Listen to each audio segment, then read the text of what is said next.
আপনি কি কখনো এমন করেছেন নিজের সব শখ ত্যাগ করে পিঠে লাথি খেয়ে খেয়ে টাকা জমিয়েছেন শুধু এই আশায় যে একদিন ভালো সময় আসবে, কিন্তু এক রাতের একটা বিপদ এসে সব শেষ করে দিল?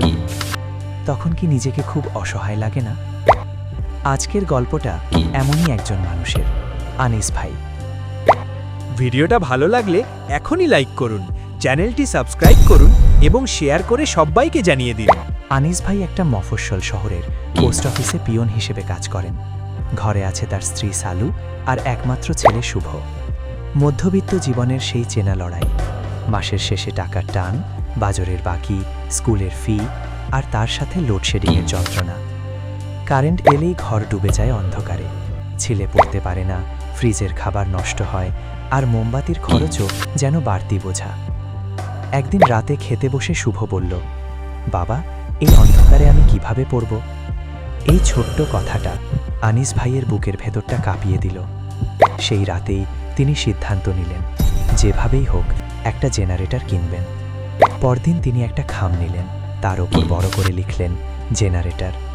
আর শুরু হলো তার ত্যাগের জীবন। বন্ধুদের সাথে চা খাওয়া বন্ধ, নিজের জন্য কিছু কেনা বন্ধ, স্ত্রীর জন্য ছোট আনন্দও বন্ধ। ছেঁড়া জুতো পরে মাসের পর মাস কাটালেন। প্রতিটা কষ্ট সহ্য করে তিনি শুধু ভাবতেন, একদিন সব ঠিক হয়ে যাবে। খামটা ধীরে ধীরে ভারী হতে লাগলো, কিন্তু সাথে সাথে বাড়তে লাগলো তার ভয়ও। যদি এই টাকা খরচ হয়ে যায়, টাকা তাকে শান্তি না দিয়ে উল্টো টেনশনে ভরিয়ে তুলছিল। কিন্তু ভাই, জীবন তো কারো প্ল্যান মেনে চলে না। এক রাতে শুভর প্রচণ্ড জ্বর এলো। হাসপাতালে নিয়ে গেলে বলা হলো, আগে টাকা জমা দিন।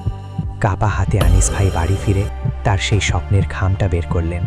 তিল তিল করে জমানো টাকাগুলো এক মুহূর্তে কাউন্টারে জমা দিয়ে দিলেন। জেনারেটরের স্বপ্নটা 1 সেকেন্ডে শেষ। ছেলে বেঁচে গেল, কিন্তু আনিস ভাই ভিতর থেকে ভেঙে গেলেন। এরপর তিনি বদলে গেলেন, চুপচাপ, খিটখিটে, ভয় আর দুশ্চিন্তায় ভরা মানুষ। তিনি ভাবতেন টাকা জমালেই নিরাপত্তা, কিন্তু যত জমাতেন ততই ভয় বাড়ত। তারপর একদিন রাতে পুরো এলাকা নিঝুম অন্ধকারে ডুবে আছে। আনিস ভাই বারান্দায় দাঁড়িয়ে পায়চারি করছিলেন। হঠাৎ তার চোখে পড়ল, পাশের বাড়ির রেজিনা খালার ঘরে আলো ডকডক করছে। পুরো পাড়া অন্ধকার, আর ওই একটা ঘরে আলো। তিনি কৌতূহল সামলাতে না পেরে জিজ্ঞেস করলেন, খালা, আপনার ঘরে এই আলো কোত্থেকে এলো? জেনারেটর কিনেছেন? খালা হেসে বললেন, না বাবা, একটা রিচার্জেবল লণ্ঠন আর ছোট্ট সোলার প্যানেল আছে, আর পাড়ার মানুষজন মোবাইল চার্জ দিতে আসে, এতে একটু ইনকামও হয়। ভাই, এই কথাটা আনিস ভাইয়ের মাথায় বজ্রপাতের মতো আঘাত করল। তিনি বুঝলেন, তিনি এতদিন টাকা জমাচ্ছিলেন, কিন্তু সেই টাকা ছিল মৃত, ড্রয়ারের ভেতর বন্দি। আর রেজিনা খালা, তিনি সেই টাকাকে কাজে লাগিয়ে নিজের জীবনও সহজ করেছেন আর নতুন ইনকামও তৈরি করেছেন। সেই রাতেই আনিস ভাই বাড়ি ফিরে তার খালি খামটার দিকে তাকিয়ে রইলেন। তিনি বুঝলেন, সমস্যা তার ইনকামে ছিল না, সমস্যা ছিল তার চিন্তায়। তিনি টাকা হারানোর ভয়ে বেঁচেছিলেন, কিন্তু টাকা ব্যবহার করার সাহস ছিল না। পরদিন সকালে তিনি সিদ্ধান্ত নিলেন, জেনারেটরের বড় স্বপ্ন ছেড়ে ছোট কিন্তু বাস্তব কিছু শুরু করবেন। তিনি কিনলেন 2টি রিচার্জেবল লাইট আর একটি মাল্টিপ্লাগ। পাশের দোকানে চার্জ দেওয়ার ব্যবস্থা করলেন। এরপর শুরু হলো তার নতুন যাত্রা। লোডশেডিংয়ের সময় ঘরে ঘরে আলো দেওয়া শুরু করলেন। মানুষ তার কাছে মোবাইল চার্জ দিতে আসতে লাগলো। সামান্য টাকা, কিন্তু নিয়মিত ইনকাম। মিতু আর শুভও তাকে সাহায্য করতে লাগলো। কয়েক মাসের মধ্যেই তিনি নিজের বাড়িতে একটি সোলার প্যানেল লাগালেন। এখন আর অন্ধকার তাকে ভয় দেখায় না। শুভ শান্তিতে পড়তে পারে, মিতুর মুখে হাসি ফিরেছে, আর আনিস ভাই এখন আগের চেয়ে অনেক বেশি শান্ত।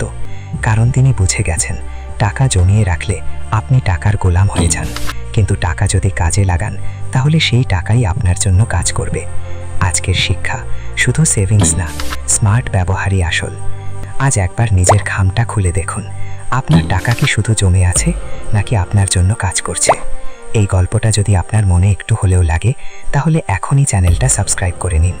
কমেন্টে জানান, আপনি কি শুধু টাকা জমাচ্ছেন, নাকি টাকাকে কাজে লাগাচ্ছেন?